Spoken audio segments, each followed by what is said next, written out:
بسم اللہ الرحمن الرحیم۔ قبلہ وہ کہنے لگے کہ قرآن دین ان سب کو چھوڑو، کامل ترین دین انسانیت ہے۔ اگر تمہارے اندر انسانیت ہے تو نماز روزہ کرنے کی کوئی ضرورت نہیں ہے۔ مثال کے طور پہ کسی کے بارے میں بغیر جانے بوجھے اندازہ نہ لگاؤ، فیصلے نہ کرو، کسی کا دل نہ دکھاؤ، انسان بن جاؤ، یہی کافی ہے۔ میں نے پوچھا دین کیا ہے؟ کہنے لگا نماز اور روزہ۔ میں نے کہا دیکھو بھائی، اس بات کو کہ کسی کے بارے میں ایسا ہی اندازہ نہ لگاؤ، قرآن نے 1400 سال پہلے ہی ہمیں اس کا حکم دیا ہے۔ کہنے لگا سچ؟ کہاں پر؟ میں نے کہا سورہ شورى آیت نمبر 111۔ دوستو، کتاب ہدایت کے اس نئے ایپیسوڈ میں ایک بار پھر آپ کو خوش آمدید کہتے ہیں۔ اس بار چلتے ہیں سورہ شورى کی 111ویں آیت میں، کہ جب کچھ لوگ جناب نوح کے پاس آئے کہ اے نوح، ہم تم پر ایمان لائیں، جبکہ 4 عدد لچے لفنگے تمہارے ارد گرد اکٹھا ہیں، کچھ بھوکے ننگے تمہیں فالو کر رہے ہیں، ہم تم جیسے پر ایمان کیوں لائیں؟ جناب نوح نے کہا کہ مجھے کیا معلوم کہ ان کا پاسٹ کیا ہے اور انہوں نے کون کون سے برے کام انجام دیے ہیں۔ امپورٹنٹ یہ ہے کہ وہ اب میرے ساتھ ہیں اور ان کا حساب و کتاب خدا کے ہاتھ میں ہے۔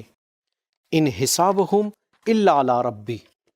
اگر تمہارے پاس عقل و شعور ہو، یہاں ایک دلچسپ نکتہ میں آپ کو بتا دوں کہ وہی لوگ جو جناب نوح کو تانا دے رہے تھے، طنز کر رہے تھے کہ ہم تمہاری پیروی کریں، ہمیں دین کی ضرورت نہیں ہے، ہمارے پاس عقل و شعور ہے، ہمیں تمہارے خدا کی کوئی ضرورت نہیں ہے، انہی لوگوں نے بغیر جانے بوجھے اندازہ لگا لیا اور رائے قائم کی۔ میں ایک چیز آپ سے کہہ دوں کہ تم اچھے اور نیک ہو، لیکن ہمیں دھیان دینا چاہیے کہ ہم اور آپ دونوں کو کہ کبھی بھی نماز، روزہ، خدا اور دینی پابندی کے بہانے روشن فکری اور ماڈرن لوگوں کی باتیں نہ کرنے لگیں کہ ہم لوگ بہت ماڈرن اور اپڈیٹ ہیں۔ کم سے کم ایک بار پورا قرآن تو پڑھ لو، تاکہ تمہیں سمجھ میں آئے کہ انسان بنو، چوری نہ کرو، کسی کا دل نہ دکھاؤ، کسی کی غیبت نہ کرو، کسی پہ تہمت نہ لگاؤ۔ یہ سب 1400 سال پہلے کتاب ہدایت میں پروردگار نے ہم سے بیان کر دی تھی۔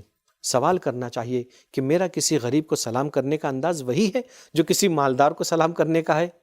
کیونکہ جو لوگ جناب نوح کے پاس آئے تھے کہ تمہارے ارد گرد کچھ بھوکے، ننگے، غریب اور نادار ہیں، تمہیں فالو کر رہے ہیں، ہمیں خیال رکھنا چاہیے کہ کہیں کسی کے سلسلے میں پیسہ، لباس اور ظاہری حلیت دیکھ کر اسے کم نہ سمجھیں۔ ہو سکتا ہے کہ وہ ہم سے اور آپ سے کہیں زیادہ باکردار انسان ہو۔